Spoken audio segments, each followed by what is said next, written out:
Where are we going? North. Welcome to Dungeons and Dragons. Therapeutic benefit in role-playing games. Welcome to Dungeons and Dragons. Oh yeah, baby. Your presence quested in exchange for treasures. Ripper. Are we talking one treasure each? Count that.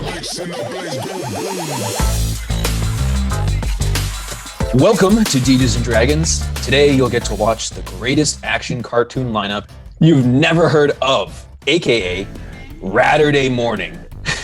Yes. Oh! We're playing Cartoon Action Hour by Spectrum Games. I gave the players a guide using references from the book to create their own cartoons and instructed them each to make one with the ultimate goal to mash all of them together into one giant weird show. However, they were deceived. Each cartoon is part of Deej Time Network's new Ratterday Morning programming, loaded with crazy action and classic Deej humor. First up is The Mimic's Bane, followed by Detective Toilets, Cosmic Clowns from Durncle 6, Billy Barbaduke and the Magic Little Bus, and finally, Deej is Out of Time. Alright, so what is actually going on here? Cartoon Action Hour is a game that gives you the tools to create your own action cartoon, as one would have seen in the 80s.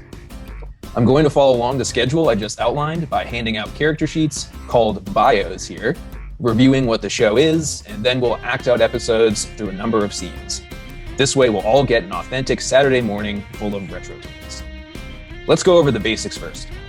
On the bio sheets, the players will see qualities and traits. The qualities are the descriptors like one may see on the back of an action figure box, like Evil Overlord or Weapon Master. This tells people what they're about. There's one signature quality that really defines them, and several more narrow qualities. I'm going to use myself here as an example and list water sports. We're in an action scene pursuing the villains on a boat, and a hostage goes overboard. When I dive in to save him, I'm going to check my box and add 2 to my roll. Let's pretend instead my signature quality is Lord of Atlantis. Note that the signature quality has 2 boxes beside it. When I dive in to save the hostage, I can check 1 or both boxes to gain what's called a benefit die per box. This allows me to roll an additional die and keep the highest. These are of course up for discussion between GM and player. Trying to win a hot dog eating contest and declaring yourself Lord of Atlantis probably isn't going to net those benefit dice. Traits are the other important part of describing a character. We don't bother with things heroes are bad at, so every trait listed is adding to our rolls in some way. There isn't a definitive list anywhere, so you could realistically put whatever you want. Each trait has a number that is added to a check involving it. When creating a cartoon, you will set the power tier at human, superhuman, or cosmic. This allows for action checks to scale appropriately. Let's say you're trying to kick open a locked door. It's not easy, but it's within the ability of a human being. So we set the difficulty to 8. In the human tier, the highest these traits will go is 4. So let me back up a second. When making checks, we're going to be rolling 12-sided dice, or d12s. So in the example I just used, let's say I roll a 5 on the die and add my +4 human strength. I succeed. Now let's say I wanted to rip the door off the hinges with one hand. That sounds more like something superhumans would do. Their traits cap out at 8. I want to be crazy and punch the door so hard that it completely splinters and what remnants remain rocket at 200 miles per hour through the opposite wall. That's Superman level strength and the cosmic tier, which caps out at 12. Now the types of checks, what I was just discussing is a standard roll against a set difficulty. You may also roll opposed rolls. You and a goon race to a lever that drops your friends into a pit. You will each roll to determine the winner. Sometimes 2 traits make sense to be used together. This is called linking. Say you want to ram somebody pushing a heavy wagon. You are both strong and fast. You need the strength to move it and your speed to generate ramming velocity. In these situations, you determine the primary trait. Here I will say strength because you require it to even move the wagon. Then depending on your tier, you will add a flat bonus of 1, 3, or 5 respectively. What about the extremely rare situation where we decide to work together? Your assist would function like linking. Your strongman trait of 8 is superhuman tier. So you give a +3 flat bonus. This can be done after the character has performed their own link. The fun part, for me, flubs and boons. If you roll a natural 1 on the die, it is a flub. It's an automatic failure. You gain a setback token, and the player describes how they flubbed the situation. If you roll a natural 12, however, it is a boon. In addition to whatever modifiers you have, you also double your character's star power and add that to the roll. I think that's enough of the basics. Does anybody have a question? My question is, when can we start? When can I see these said character sheets? Just a moment. So, before we begin the Mimic's Bane, let me quickly review the mechanics of how a show runs. Each episode is broken into 3 acts. The first act sets the scene. Sometimes the characters are in it, other times it's a villain montage. Whatever happens is the purpose of that episode. Act 2 is the meat and the action, where the heroes solve the problem. And Act 3 is the resolution. So now you know the trajectory of an episode, and knowing is half the battle. Pork chop sandwiches. Listen, yeah, however that sounds, it's perfect. Harmonious. And now, the Mimic's Bane. High fantasy music begins to play.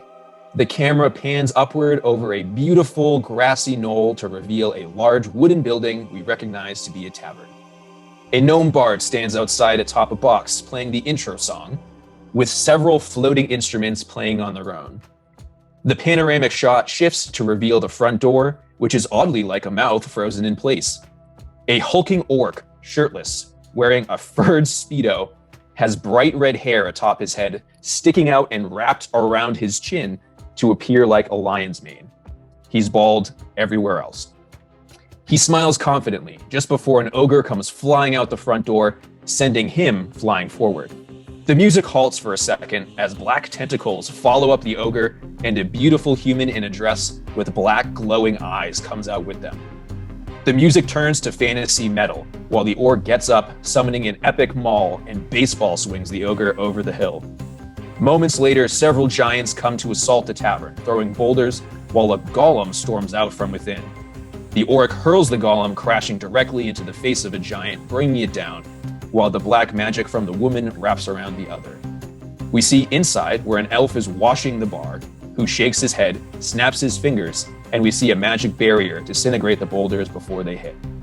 The debris washes over the front of the screen, turning into the aforementioned characters sitting around a large table, hitting together their drinks and cheers. The fluids splash up to write, "The Mimic's Bane." So, if you will, that is the cartoon intro, and now I'll pass out the sheets before moving on to Act 1. I'm gonna go with Yaruk. Is that how you say that, Tony? Oh, I didn't name any of these guys. Conrad, is that how you say it? Yaruk? Sounds good. I just gave pretty much Conrad the name of the tavern, a brief description of all the characters, and he just did everything else. Oh, okay, cool. Yeah, I'll go with Yaruk. Namfoodle, that's the one I haven't looked at yet. Namfoodle? He's a traveling gnome bard who tells grandiose stories. People have mixed feelings about her tales. She seems capable of doing a challenge. Sure does. Oh, that's great. I think I'm going to go with Eywin Vaxus. So you'll see the star power off to the side here, the top left. So that is maximum 4 and not typical of what characters you'll be playing. But here, like, all of the characters are like arguably like the most powerful people on the planet. So that's why their star power is all 4. So whenever that comes up, you have it right there. The qualities, again, like you have your one signature quality at the top there, and that's where you get 2 boxes to check off, and then the other 2 standard ones. And the traits, that's what you're going to be rolling to all of any check that is related to those. So the lowest difficulty that exists for a roll is going to be 6. So if I'm making you roll like just a moderate challenge, it'll be minimum 6, to put that into perspective, how these will add. On the character, or the cartoon sheet, so again, the series name is The Mimic's Bane. Put the tagline as World Maximum with an exclamation point. So, quick description of that. In the land of Eternus, during the Quintal Age, a group of adventurers traveled the world conquering foe after foe until they became the pinnacle of their respective specialties. Feeling confident in their prowess, they decided to retire by setting up shop inside a giant mimic creature that had taken the form of a tavern. Here they fend off villains of old and new enemies seeking to claim the title of most powerful. So it's going to be a fantasy genre. The twist is the show takes place in a fantasy tavern owned by a party of max level retired adventurers. Tech level, the Iron Age. Series goals to rake in more money, help noobs, defend taverns semi-regularly from past enemies or up-and-coming baddies. The gimmick is the tavern has actually defeated enormous mimic, and the primary setting is, of course, the tavern itself. I didn't go into like the heroic playset for the tavern because like it's a tavern that like looks like a mimic and will have minor shape-shifting abilities. Yeah, I feel like with the cast, like the inside of the tavern could change from like day to day or even like hour to hour depending on who's coming in. Yeah. So I figured like for It's the like, oh hey, a tribe of orcs are coming in. Let's make our tavern a little bit more hospitable to them. Maybe they'll tip us better. right, yeah. So like the action figures. So in the 80s, it's all about them action figures. Yeah. And the heroic playset here would be like you even maybe like snap in like rooms or like something equivalent to like Legos where you're like constantly like shifting stuff around. So it'd be like a really malleable playset that was showing off the creativity of the kid. So all right, so and the dials. I didn't go over the dials. So for the sake of all of you, the seriousness is dial 2. So these are all out of 3 for you at home. 1 being the least, 3 being the most. So with seriousness being set at 2, it's kind of in that middle ground where, it's not like completely goofy, but it's not like hardcore, no laughing. The realism, so like everything is, they're all cartoons. So like realism here is more like, does it follow like a set pattern of or the rules of this multiverse? Like how strict are they? Like are the physics going to bend? Like when like in the intro when Cog baseball swings an ogre over a hill, even like being incredibly strong, like it doesn't quite make sense with gravity. So that's kind of like in that middle. So like you're allowed like some wiggle room with the feats you can do, but it's not like going to be, again, just everything's up, up in the air. The violence level is maximum, as you may have guessed, and the continuity is maximum. And so what that is simply episode to episode, do we have like an overarching plot, and do the episodes that precede it matter? So like, one episode when they defeat these people, they'll reference it in the next episode. And that's kind of where like those past foes come back. It's like people you defeated, like remember them. It's not just going to be constant like new threats. All right. Does that make sense to everybody? Yes, sir. Yeah. All right, cool. And everybody's got like a little grasp of their characters. I think so. All right, cool. All right, so our show opens with the characters inside of their tavern at their respective jobs, going over the checklist of what's necessary to open. We see several regulars already sitting inside, mostly other old adventurers with a couple young ones waiting eagerly to receive nuggets of wisdom. In particular, a teenage orc stands out who has copied Cog's look exactly, except his facial hair is like short and patchy. Cog tries not to make eye contact. We switch scenes out to the middle of a thick forest with a halfling driving a wagon, presumably carrying goods for the tavern. We see barrels with the X's on them, like cartoons of the time symbolizing alcohol. There's an odd rumbling, and the halfling narrows his eyes before a slight dip in the wagon's height. We shift back to the tavern, where time has visibly passed, with half the place filled up with lively customers. Mini Cog still sits eagerly with puppy dog eyes in Cog's direction. Ewan notices the alcohol shipment is late, which is especially bad news because legendary gnome hero Corned Beef is having a party today, and he alone runs up the tab. So, Tony, which character did you pick? Venus, Dred. Venus. So it is Namfoodle was the one not selected. So Namfoodle is going to be asked to go check what's happening with the shipment. So Namfoodle leaves the tavern. All right. So what are all of you doing? Well, Cog is, again, sort of nervously eyeing this person that is clearly trying to impersonate Cog. Now, in terms of size, Cog's a beefcake. Finely groomed. How big is the imposter? Easily like a foot shorter. Cog, like there aren't other orcs as big as Cog. Like he's biggest. And so like this is very obvious to anybody like not Cog, especially with the patchy facial hair. So I guess I'll we're all kind of just sitting around a table right now? No, you're like all like, so that's like first signature quality there, like what the second quality, like what all your jobs are. That's like what you're doing right now. Oh, okay, cool. So I'm an elf bartender, so I guess I'll be behind the bar serving drinks, different I guess it's the Iron Age. It's probably beer and mead mostly, but I'll be behind the counter mixing serving up drinks. And wine. So And am I kind of like I'm trying to figure out where I'm at because I know I dispense wisdom, so yeah. So you're the cook. Okay.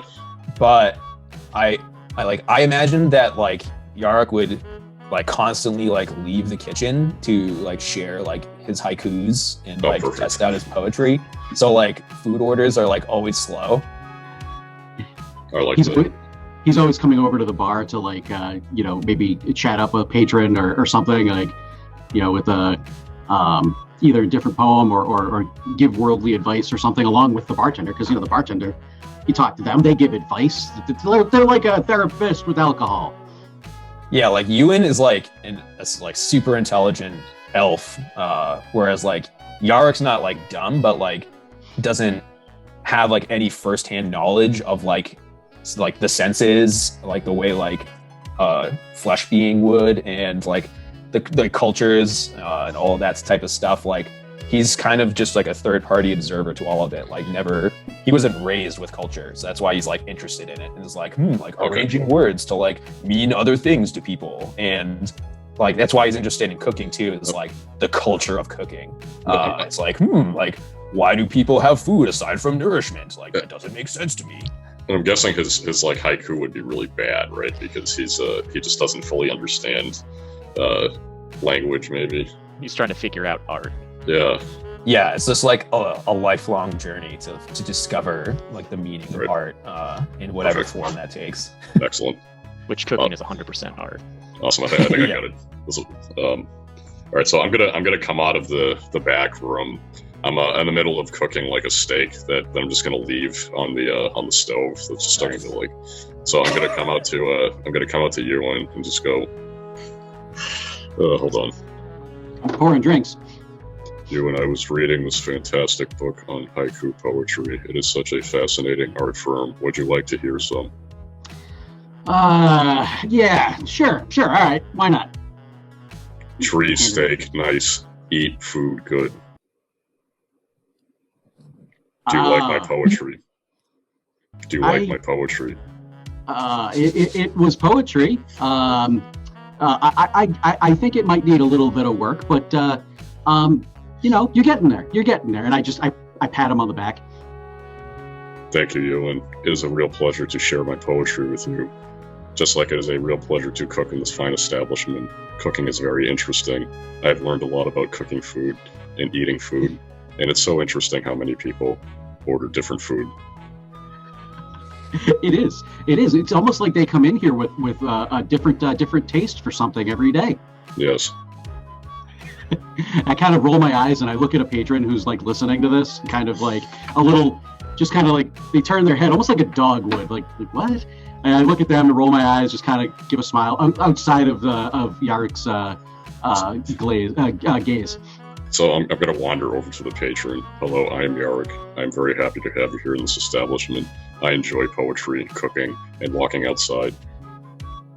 So this patron, like you're an ancient stone golem, right? And this the Mimic's Bane tavern is world renowned for having these extremely powerful people running it. So whatever you say, he's just kind of you're not picking up on it necessarily, but It's just obvious that he's I'm going to agree with anything that this thing says. It's I overheard your haiku, is that what you called it? That it was brilliant. Oh, thank you. Yes, that is very nice. Yes, I really enjoy writing haiku. Would you like to hear another one? Please. Light, light, light, light, light, light, light, light, light. See, I use the word light a lot, and I wrote it in a poem. Well, I that was a thing. That was wonderful. Wonderful. And it's at that moment the shadows in the room kind of darken, and Venus just kind of steps out from behind the giant stone golem, holding a tray with drinks and food as she comes and just serves the table that Yaruk is currently speaking with. And so now he's kind of looking around really reflecting on the power of this haiku that was about light and darkness suddenly following it. And he's unsure if there's something genius happening about understanding the universe at a deeper level, or if it was actually really dumb and pure coincidence. But either way, it's and just starts drinking so that he doesn't have to speak. There's a tear forming in Cog's eye. So I just remember that I'm cooking, so I just go, oh no, I need to return to my steak. Thank you for letting me share my pieces with you. Yeah, there's smoke billowing out of the back room. Hey, Yaruk, are you paying attention here? No, I was not, but I'm on the moment right now. I'm going to the back room to fix the steak. Oh, God, if he burns down this tavern again. If the steak is bad, I will eat the steak, and I will create a new steak for the patron. All right, well, see what you can do. Have you described the patron yet? No, the patron is middle-aged fighter. He just kind of standard medium armor with a sword at his side. Human. Okay, well, Cog's gonna Are there approach any him. regulars in tonight? Yeah, you see there are a number of older patrons who are also retired heroes. Let's see here. You see Joktov, who's this old mage who almost looks undead because his skin is so wrinkled and heavy. You see Old Salty, who is this incredibly superstitious rogue who pours salt on everything and always around him. He's got a massive sack of salt. You see Tybro, retired paladin. He took one too many blows to the head, so it's had to retire early. But in his glory days, he used to shout Tybro dumb as he was slaying stuff. So sometimes he'll just say Tybro dumb, and it's kind of like a popular phrase. The young ones try to replicate it too, to summon strength. They'll shout Tybro dumb. Tybro dumb. Just as a battle cry. Yeah, it's a battle cry. Oh, one of my favorite characters I've made. Anyway, so they're in the tavern already, or they're walking in now? So they're already in. You see a couple new like younger patrons. Young ranger walking in. The teenage orc. Like you've seen him before, but he didn't previously have the exact same look as Cog.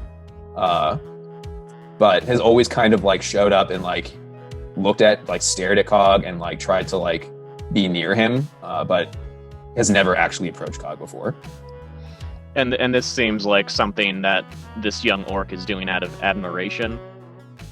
Yeah, like the way like he's looking at him isn't like bloodlust. It's like You awe. never know with the orcs. Yeah. Yeah, so basically as soon as the stream of patrons stops and I get a moment, I want you to Cog walks over to the teenager and asks, "What is the meaning of this?" And you can see him like looking nervous as like Cog's approaching and is like kind of like getting in his chair and he's like sweating a little bit, like clearly about to meet his idol. And it's like, Cog. Yeah. I take a handkerchief out and I just wipe the sweat from his brow. I know it's a very intimidating moment for you. Oh, Cog. What is your name and why do you do me this honor? You're the greatest orc to have ever lived. The lion himself. I want to be just like you. Yeah, I know. What is your name, young man? My name is Dax, but I was thinking of going by Cog myself. No. You have to earn your title, son.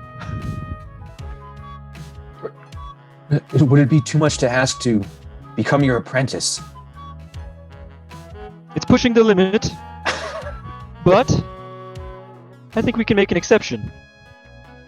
Oh, thank you so much. And he starts like bowing his head. Until you have earned my respect, you shall be known as Fog. Yes. Excellent. Brilliant, Cog. Thank you so much. You're welcome. Now, stop distracting me. I need to get back to work. So he like steps up and he's just like in your shadow. This was a bad idea. You see him just trying to like replicate like your mannerisms. Like he's like looking at the way he's walking. He's like, make sure I walk exactly like him.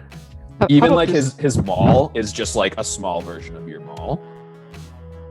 Picture like walking past like a floor-to-ceiling mirror and just seeing this freak show of an impersonation happening behind me. What? Yeah, like while you're walking by that mirror, you also you see a little glint beneath your ear, and it looks like the shadow beneath your ear is a little bit darker than it should be, and then all of a sudden an eye just kind of opens up, and you just hear Venus whispering in your ear. It's like, well, if the little one is walking in your shadow, if it annoys you, I can just make the shadows consume him. Welcome to Demons and Dragons.